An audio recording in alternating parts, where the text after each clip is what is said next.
Hey viewer, whoever you are, wherever you are, I'm doing a second video today, which I'll probably put up another day. And it's about the fact that I've come to terms, or I'm coming to terms with the reality that in any relationship that I have, whether it's a personal one, a business one, or whatever, I am the problem in it, generally. I fully recognise I am the problem. And I think the reason why I've had 3 marriages is because at some point in those marriages, we've both, one of us, then the other one, and then we've both come to the conclusion that I am the problem. And that in itself causes problems because, for instance, with my third wife, with Emma, I love her very much. Everything is going great, I think. But obviously we argue. Everyone argues. When we have a stupid argument, it's kind of become scripted for me to blow my top, then sulk, and then think, oh well, I'm the fuck up here. It's my fault. I don't often say it. And I think it gets to the point where my partner thinks that too. Well, he's the problem. I'll just grin and bear this, or he's the problem, I'll tell him and then it'll be over.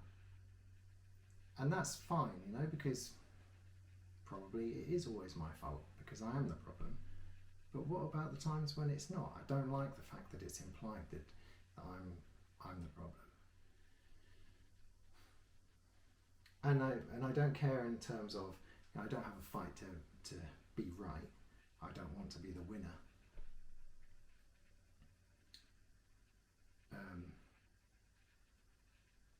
And I think in my last 2 marriages they failed because, well, I know they failed because I ran away. I have this, I know at some point my partner is going to find me out. They're going to find out that I'm the problem, I'm a problem. And I think in those 2, I was like, okay, this is just too much. I know I'm the problem. I'm just going to go. I'm going to leave you because it's the best thing for you. I love you. I'm going to leave you to it. I'm going to walk away because it's a better life for you. And me, probably, because I couldn't deal with all the arguments and whatever was going on. But since Emma came along, she's so good with me, I've started to realise that it's not always me that's oh yes, I'm always a problem. The ADHD, I think, screws with my brain and it makes me think. I haven't met anyone in my life who thinks the same way as me, who processes things the same way as me. So that's difficult for partners, for my partner. But I've come to I've realised that it's not always my fault. And I shouldn't always take the blame, whether I say it or whether I just think it. And in a way that's a good thing because it makes me think I will stick around. I'm not likely to walk out, you know, if something I feel gets too much.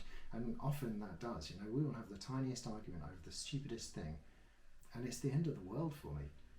I seriously think about just walking out and going. 1, because I don't like it, I don't like doing it. 2, because I want them to be happy and I think, oh, they'll be better off without me. And you know, that happens every time we fight, and there's that split second, but I start to fight that now. I don't walk away. At the start of our relationship I did. As soon as we had a fight, that was it. I'd go for a drive for an hour, or I'd go for a walk, or I'd go for a run. I'd just get away. And that's changed. Now I try and make Emma leave me alone. She's all about fighting through it and then resolving it quickly. And I can't personally do that. I have to not sulk, but I have to think about it. I have to get through the argument, then think about it for a few hours. And if you leave me alone, I'll come to you. And I keep saying that to her, just leave me alone, go away, leave me alone. But she can't do it. And so that prolongs it. But I understand why she does it, because she loves me and she wants to sort it out. But yeah, I know I'm the problem. I know I'm the problem, but I also now know I don't have to just roll over and let everything happen because I'm the problem, because it's not always my fault. Not that I care about whose fault it is. Wow, this is complicated. I I just don't want to fuck up this marriage. I don't want it to go down the same route as the other two, which I think were they were totally my fault. I was the one that walked out of both of them because I couldn't not control what was going on. I mean, I need control. I'm a control freak. But I just couldn't handle how my life was with these people, or how it ended up. And so that would cause arguments, and I hate that. And so I just left because I don't want the arguments and I want them to be happy. I mean, it feels like 100 years ago. I don't know what I'm trying to say, but as ever, it was good to say it out loud.